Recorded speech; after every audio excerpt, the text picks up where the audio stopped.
بيبدأ الفيلم بواحدة ايديها مربوطة بحبل ومحبوسة في صندوق خشب وبتصرخ وبتطلب المساعدة، وبنرجع فلاش باك يومين وبنعرف ان هي اسمها أليسا، وبنشوفها وهي في شغلها وبتعد صناديق في مخزن كبير، وبنلاقي صاحبتها جو جايه تعرفها ان القبض بتاعها هيتأخر يومين، وده لانهم غيروا نظام الشغل وحطوا نظام جديد، وان حصل غلط في اسمها ومش عارفين اسمها الاخير.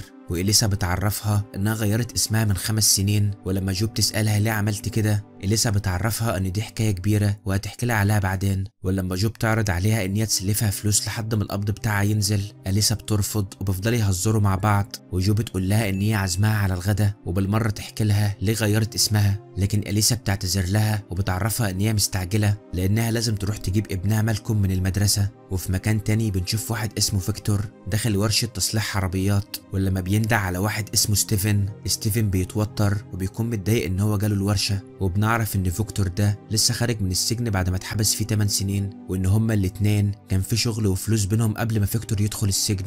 ولما فيكتور بيطلب منه الفلوس دي، ستيفن بيعرفه ان هو مش معاه فلوس دلوقتي وبيحاول ان هو يتهرب منه، لكن فيكتور بيتعصب عليه وبيكسر له ازاز العربية. وبعدها بنشوف إليسا اللي كانت بتدور على ابنها في المدرسة، ولما بتحاول ان هي تتصل بيه مش بيرد عليها، وإليسا بتتصل على اختها يمكن يكون عندها، لكن اختها بتعرفها ان هي ما شافتوش وبتحاول ان هي تهديها. ووقت ما كانت إليسا ماشية بالعربية بتشوفه وهو بيلعب مع اصحابه وبتندع عليه وبتاخده وبيركب معاه العربية من غير ما تتكلم معاه. بعدها بنرجع لفيكتور تاني اللي بيكون لسه مع ستيفن، ولما بيفتح العربية بيلاقي علبة فيها اسورة، بس لما بياخدها ستيفن بيتضايق وبيعرفه ان الاسورة دي بتاعت مراته، لكن فيكتور مش بيهتم بكلامه وبيعرفه ان هو شال القضية قبل كده لوحده ومرضاش يعترف عليه، وما كانش قدام ستيفن غير ان هو يسكت ويسيب ياخد الاسورة. بعدها بنشوف إليسا اللي بتكون وصلت هي وابنها على البيت، ومالكوم بيكون رافض ان هو يتكلم معاها، وبيعرفها ان هي بتخاف عليه زيادة عن اللزوم لانها بتتصل بيه تقريبا كل 5 دقايق، وده مسبب له احراج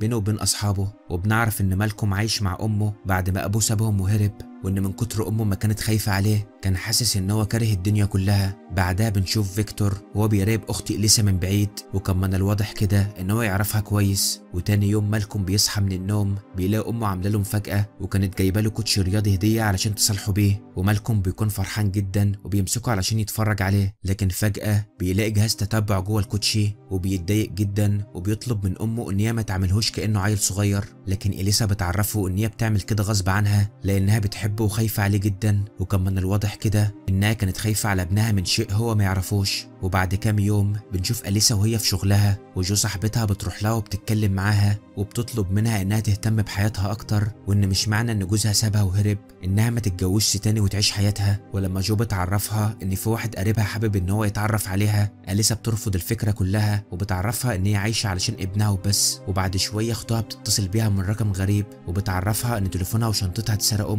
وبتطلب منها انها تسجل رقمها الجديد. وفي الوقت ده مالكوم بيكون بيلعب كرة مع اصحابه، وفيكتور بيكون قريب منه وبيراقبه، ولما الكرة بتروح ناحيته بيمسكها وبيديها لمالكوم، ومالكوم بيكون مستغرب ان هو عارف اسمه. ولما سأل فيكتور انت مين، فيكتور بيطلع له صورة من محفظته وبيكون فيها صورة مالكوم وهو صغير، وقال له اللي واقف قدامك ده يبقى ابوك. وطبعا مالكوم كان مصدوم من اللي هو سمعه وما كانش مصدق نفسه من الفرحة، وبيعيط ويضحك في نفس الوقت. وبعد ما أليسا بتخلص شغلها وبترجع البيت بتستغرب ان في عربية غريبة واقفة قدام المدخل، ولما بتدخل البيت بتفضل تندع على مالكوم علشان تسأله عربية مين اللي واقفة بره دي. وكانت المفاجأة ليها لما بتفتح الأوضة وبتلاقي ابنها قاعد مع فيكتور، وبتفضل واقفة مصدومة من اللي هي شايفاه. ولما فيكتور بيشوفها بيعرفها ان هي لسه جميلة، وبيطلع من جيبه علبة الاسورة اللي اخدها من ستيفن، لكن إليسا بتسيبه وبتمشي، وفيكتور بيطلع وراها وبيسيب لها علبة الاسورة على الترابيزة. ولما بتسأله ايه اللي رجعك تاني بعد ما سبتنا 15 سنة، فيكتور بيعرفها ان هو لسه طالع من السجن وانه اتحبس 8 سنين، وبيدي لها تليفون وبيقول لها رجعي التليفون ده لاختك، وبيطلع ان هو اللي كان سارق التليفون ده علشان يقدر يعرف مكان أليسا فين.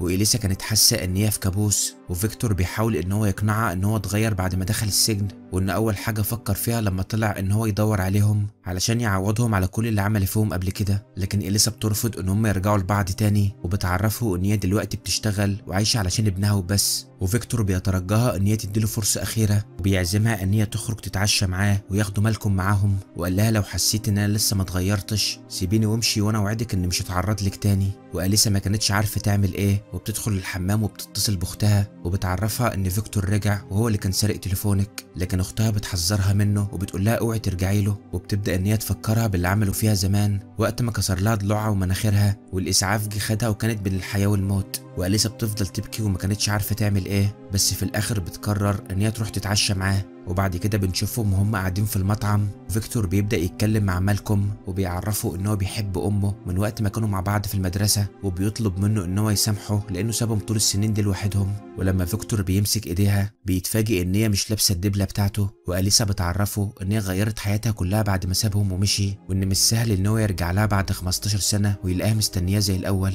وبتعرفه ان هو مهما عمل مش هتقدر تنسى اللي هو عمله فيها يوم ما حط على رقبتها السكينة وقت ما الشرطة كانت عايزة تقبض عليه. وبعدها فيكتور بيرجعهم للبيت تاني وبيعرف مالكوم ان هو عازمه على فسحة اخر الاسبوع، وطبعا مالكوم بيكون فرحان جدا. ولما فيكتور بيطلب منها ان هو يبات معاهم في البيت، اليسا بترفض وبتطلب منه ان هو يديلها وقتها وما يضغطش عليها. وبعد ما بيمشي بتدخل وبتقفل الباب وبتقعد على الارض وبتفضل تبكي. ولما مالكوم بيسألها في ايه بتطلب منه ان هو يدخل يلم حاجته كلها بسرعة لانهم لازم يسيبوا البيت في اسرع وقت. وطبعا مالكوم كان مستغرب من كلامها، وبتبدأ اليسا ان هي تحكي له عن ابوه وبتعرفه انه مجرم خطير وانه راجع تاني علشان يأذينا وانهم لازم يمشوا من هنا بسرعة لانها خايفة عليه. لكن مالكوم ما كانش مصدقها لانها سبقت وقالت له قبل كده ان ابوه عمره ما هيرجع تاني، ودلوقتي رجع وبيترجاهم ان هو يعيش معاهم. لكن اليسا بتحاول ان هي تفهمه ان اللي كان معاهم النهارده ده شخص مختلف وانه قريب جدا هيتحول ومش هيكون بالطيبة دي. وبتسيبه وبتدخل اوضتها وبتلم كل هدومها وبتقلع الاسوره اللي هو اداها لها لانها ما كانتش عايزه تفتكره. ولما بتطلع بره علشان تحط الشنطه في العربيه بتتفاجئ ان فيكتور واقف قدام البيت وبيسالها انت رايحه فين، واليسا بتتخض وما كانتش عارفه تجمع الكلام، وبتعرفه ان هي محتاجه تفكر في كلامه بهدوء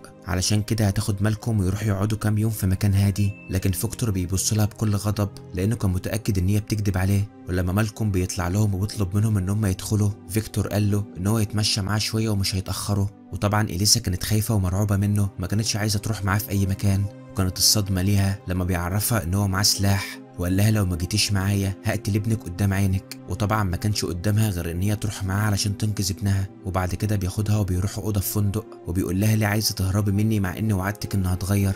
وبيحكي لها ان هو وقت ما كان في السجن كان بيتعالج عند دكتور نفسي علشان لما يخرج يكون انسان طبيعي ويرجع يعيش معاه تاني. وقال لها كل اللي حصل لنا زمان ده كان بسببك لانك انت اللي اتصلت بالشرطه وبلغت عني. لكن اليسا بتحاول تفهمه ان هي ما عملتش كده. وفجاه فيكتور بيتحول وبيحاول ان هو يخنقها، ولحسن حظها بيكون جنبها ازازه مكسوره وبتمسكها وبتضربه بيها في دراعه، وبعد كده بيضربها بعنف على وشها لدرجه ان هي بتفقد الوعي وبتقع على الارض. وبيخرج بره الاوضه وبياخد شنطه هدومها من عربيته وبيرميها في صندوق الزباله. وفجاه بيلاقي قدامه صندوق خشب شبه التابوت وبيفضل يبص له علشان يفكر هيعمل ايه. وبعدها بنشوف اليسا وهي متكتفه ومتكممه ومربوطه جوه الحمام. وفي الوقت ده فيكتور بيرجع لمالكوم في البيت وبيعرفه ان هو حل كل المشاكل اللي بينه وبين اليسا وانهم خلاص هيرجعوا يعيشوا مع بعض كلهم. وللاسف مالكوم بيصدقه وبيكون فرحان جدا، وفيكتور بيطلب منه ان هو يديله التليفون بتاعه لان تليفونه ضاع ومش لاقيه، وبيكون في جاروف كبير جنب البيت. ومالكوم بيستغرب ان هو خده وبيساله هتعمل بيه ايه، وفيكتور بيتجاهل السؤال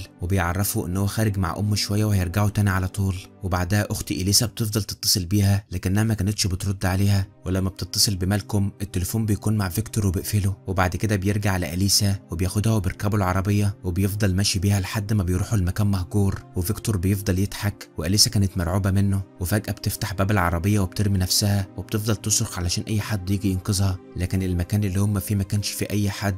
وفيكتور بياخدها وبيركبوا العربية تاني، وبعد كده بينزل يحفر حفرة كبيرة في الأرض وبيحط الصندوق الخشب فيها وبيفتحه وبيمسك أليسا وبيقول لها إن هو قعد 8 سنين في السجن بسببها، وإنه كان حاسس إن هو مدفون بالحياة وإن دلوقتي جه الدور عليها علشان تحس نفس الشعور ده. وأليسا بتفضل تصرخ وبتترجاه إن هو يسيبها علشان خاطر ابنها، لكن فيكتور ما بيهموش كلامها وبيرميها في الصندوق وبيقفل عليها بالمسامير. وبعد كده بيدفن الصندوق وبيمشي. وفجأة بيقابله شخص وبيكون ماسك بندقية وبيسأل فيكتور ايه اللي دخله الغابة بتاعته، وفيكتور بينزل من عربيته وبيعرفه ان هو تاه ودخل الغابة بالغلط. وبعد شوية بيغدر بيه وبيقرب منه وبيقتله. بعدها اخت اليسا بتروح لمالكوم البيت وبيبدأ ان هو يحكي لها على كل اللي حصل، وخالته بتعرفه ان هو لازم يهرب من البيت ده بسرعة لان ابوه مجرم خطير. ومش بتلحق ان هي تخلص كلامها وبتلاقي فيكتور داخل عليها وبيفضل يزعق لها لانها كانت عايزة تهرب ابنه، وبيتعصب عليها بيضربها وبتقع في الارض وبتفقد الوعي. وطبعا مالكوم كان بيستغرب من اللي بيحصل وبيبدا ان هو يصدق اللي حكوهوله عليه وبيساله عن امه. وكانت الصدمه ليه لما بيعرفوا ان امه مش هترجع تاني لانها راحت رحله بعيده، وبيعرفوا ان هو كمان هيطلع نفس الرحله دي بعد شويه. وبيسيبه وبيدخلوا الاوضه وبيفضل يدور على الاسوره لحد ما بيلاقيها. وبعدها بنشوف اليسا وهي جوه الصندوق وبتكون ماسكه ميداليه المفاتيح بتاعتها اللي كان فيها كشاف، وبتحاول ان هي تفك اللزق اللي على ايديها. وفعلا بعد شويه بتقدر وبتفضل تخبط في الصندوق وتصرخ، لكن طبعا محدش كان سامعها.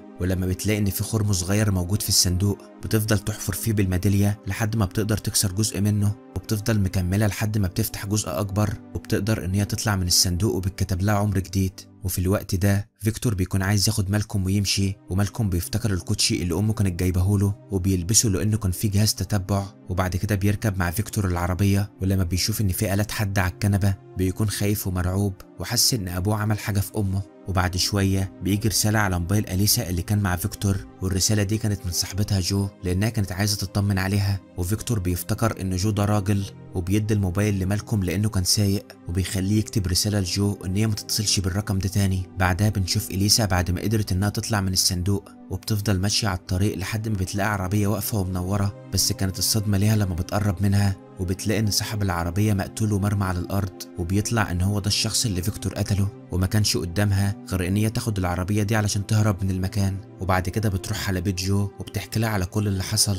وفي الوقت ده مالكوم بيكون لسه في العربيه مع ابوه، وطبعا بيكون خايف جدا منه وبتجيله فكره وبيعرف ابوه ان هو جعان، وفيكتور بياخده على مطعم وبيجيب له اكل، وبيكون في على الترابيزه ورق والوان، وبنشوف مالكوم بيرسم رسمه. ولما فيكتور بيساله انت بترسم ايه، مالكوم بيعرفه ان اللي بيرسم في المطعم ده بياخدوا رسمته وبيعلقوها على الحيطه. وفيكتور بيعرفه ان هو هيبيع الاسوره اللي معاه وان هيشتري بيت جديد ويعيشوا فيه مع بعض. وبيستغل مالكوم انشغال ابوه وبيقلب الورقه بسرعه وبيكتب على ظهرها كلمه مساعده، لكن فيكتور بياخد باله وبياخدها منه وبياخده وبيركبوا العربيه وبيمشوا. ولما بيطلعوا من المطعم جو بتتصل بيهم تاني، والمره دي بيضطر فيكتور ان هو يرد. وكانت الصدمه ليه لما بيلاقي ان اليسا هي اللي بترد عليه وبيعرف ان هي لسه عايشه. ولما مالكوم بيعرف ان امه هي اللي بتتصل بيطلب ان هو يكلمها، وفعلا فيكتور بيديله التليفون ومالكوم بيكلمها، واليسا بتطلب منه ان هو يحاول يهرب منه باي شكل. ومالكوم بيحاول ان هو يبين قدامه ان هي ما بتقولوش كده، وبيعرفها ان هو رايح يتفسح معاه وانه لابس الكوتشي الجديد اللي هي جابته له. وعلى طول اليسا بتفتح جهاز الكمبيوتر علشان تعرف خط سيرهم من جهاز التتبع اللي في الكوتشي، وبعد كده بتاخد العربيه بتاعتها علشان تروح لهم. واول لما بتوصل لهم بتلاقي فيكتور جاي ومعاه الكوتشي وبيقول لها ان هو مش غبي وان هو اللي قصد يجيبها لحد هنا. ولما بتساله عن مالكوم بيكون سايبه في العربيه ومربطه وربطه في دركسيون العربيه علشان ما يقدرش يخرج. وبعد كده فيكتور بيضربها بالنار، لكن الرصاصه بتيجي في رجلها وبتطلع تجري منه لحد ما بتلاقي كنيسه وبتدخلها. ولما بتقفل الباب عليها بيفضل يضرب ويكسر في الازاز، وللاسف بيقدر ان هو يدخل لها. واليسا بتمسك شمعدان حديد علشان تدافع بيه عن نفسها، وفيكتور بيفضل يدور عليها علشان يقتلها. واول لما بيقرب منها بتضربه على دماغه لكنه مش بيموت. ولما بيجي ان هو يضربها بالنار بيكون الرصاص اللي معاه خلص، وفجاه بيلاقي الشرطه حواليه في كل مكان وبتطلب منه ان هو يسلم نفسه. واول لما بيخرج لهم بالسلاح الشرطه بتضرب عليه نار وبتقتله.